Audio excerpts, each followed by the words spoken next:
Hi YouTube, it's Janely here, and in this video I'm going to be talking about the Capital One breach or hack that happened this week. It's all over the news, so if you haven't seen it, definitely just look at some recent headlines or some tweets because everybody is talking about it. I post videos every single week about personal finance, anything related to money, credit, investing, saving, budgeting, you name it. And the reason why I post these videos is because I feel like it's so important, especially for young people, to get on top of their money. Things related to personal finance can seem really complicated, but it's really not. So that's why I post these videos, to help break it down for you and help you see that it can actually be really easy to understand and it doesn't have to be complicated. So the one thing that everybody's talking about related to this Capital One hack is that there's information out there for everybody to see about your credit cards, your bank account, your date of birth, your social security number. Essentially, it's on the dark web, which this is something that, like, recently for me, I had to look this up because everybody's always talking about how hackers take your information and then they put it out there. But like, if you try to Google, for example, my bank account information or my credit card information, you're not just gonna find it on Google. And the reason why is because this is not on just like the regular internet that most people use, like Google searching and stuff like that. There's this other version of the internet or special part of the internet called the dark web, and it's really interesting stuff. Actually, I'm gonna put a link in the description box below to this Vice special where I literally just recently saw this video where they go into the background about how credit card hackers actually like take the whole process of getting your information online, creating a fake credit card, and then getting access to your information and using it to buy things and get access to money. It's really crazy, and so definitely check that out because it's really interesting and it helps you to see like basically where your information actually ends up on the dark web and how people like hackers and credit card hackers and stuff like that get access to your information. So all of that aside, basically what happened is, some hacker, and a lot of people are saying it's this 33-year-old woman from Seattle. I don't know if I buy that it was her or if it was like a larger operation, but according to the recent news, they're saying it was this woman who went online and hacked into Capital One's banking system and got access to a whole bunch of people who have credit cards with them, their banking information, their date of birth, all their information, right? And so what they do with that information is sell it on the dark web to people that use it to basically do credit card fraud and to buy things with your information. Now, the really bad thing about this is that they can definitely open new accounts, new credit cards, take out loans, all kinds of things if they have your social security number, your date of birth, and that kind of stuff, because that's pretty much all you really need to know to find more details like your address and all these other things. If they have your date of birth and your social, chances are they could find all those other details and then they'll have everything that they need to apply for more credit in your name. That's probably the worst thing that could happen, really, because let's say they use your information and they go ahead and use your credit card to buy something. Big deal, right? You log into your credit card account and you see a purchase that wasn't you. All you have to do is call your credit card company and say, hey, that was not me. I didn't purchase this. Do an investigation, figure it out. I didn't buy these things. I didn't authorize these purchases. And then once they figure out that it wasn't you, they will just go ahead and wipe that off your credit card. So you don't have to be responsible for paying that. And that's a pretty easy process because credit cards have really good measures in place for fraud protection, not like debit cards. Debit cards is actually much harder. And this happened to me like years ago, actually. I was in the movie theater and I dropped my wallet. I didn't even realize it. And then a couple days later, I noticed like, oh my goodness, I don't have my stuff. Like my debit card is missing out of my wallet. So basically, when I looked online, I see all these people purchasing groceries, Metro cards in New York. Like people went and bought like 2 or 3 monthly Metro cards.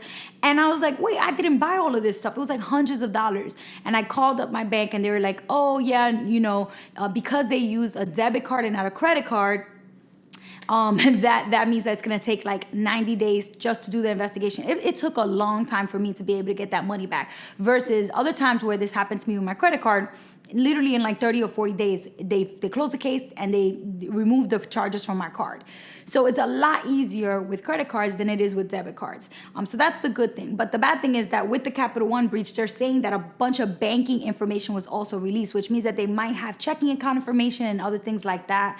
The best thing that you can do, basically, something that I definitely have posted about before and have told people to do this a long time ago, and I've even done this, is to freeze your credit. And the reason why it's important is because nothing new is gonna be able to get opened in your name. No car loans, no mortgages, no credit cards, no bank loans, nothing can be opened or created with your credit if you freeze your credit. the other good thing about this is that it's free. You don't have to pay nothing. You don't have to pay. You literally just go on the 3 websites for the 3 credit bureaus.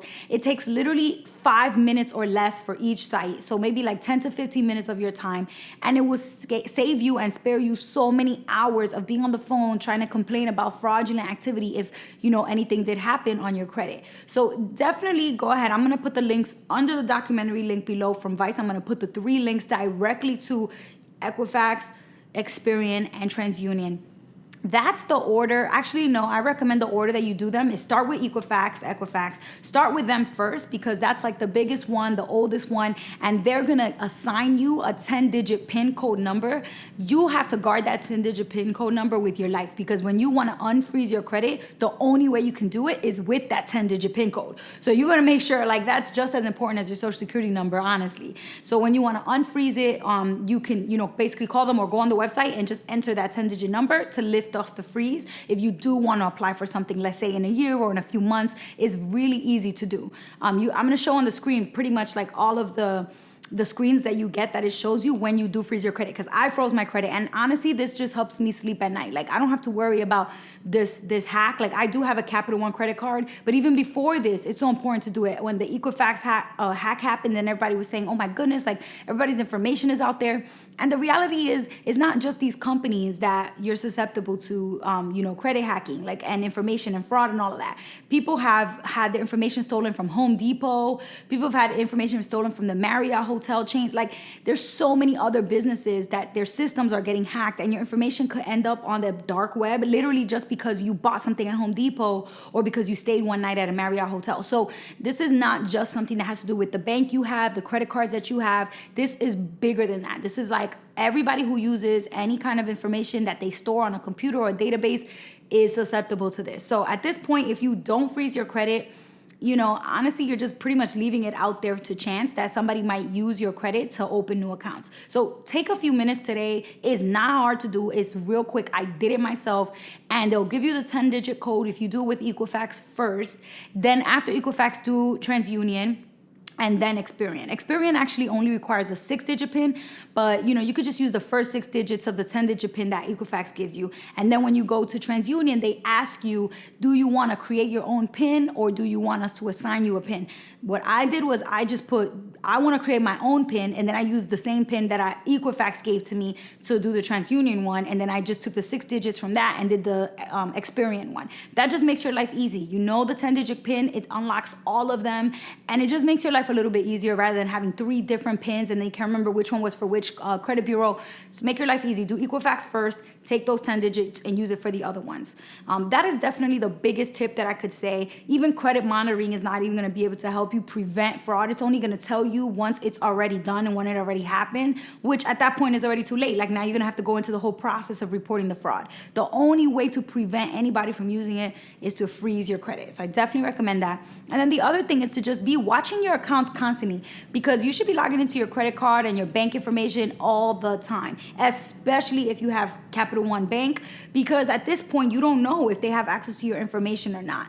Millions of people's data was pretty much just compromised. At this point, you don't know if you were part of that list or not. And so the best thing you could do is freeze your credit first and then log into your bank account and your credit card every single week, every day, if you really want to be on top of it, and just make sure everything on there is something that you recognize. If you see something that you didn't purchase or you see something that you don't know what that is, immediately call them up and get on it, because the earlier you report it, the better the chances are that you will be able to clear that up. And the easier it's going to be for them to say, okay, this is probably fraud, because as soon as they recognize that they reported it, rather than a month later you go back and look and go, what is this? I don't remember buying that last month. They're going to be questioning why you didn't report it sooner. So just make sure that you're on top of your accounts. It's definitely scary stuff, but at the end of the day, the way technology is moving, there's really no there's no like slowing down this whole process. It's only going to speed up. It's only going to be more people hacking things, more people getting access. So at the end of the day, all you can do is just really put measures in place to prevent yourself from being vulnerable to this stuff. And that's pretty much the best that you can do. Just freeze your credit at this point and then watch your accounts carefully.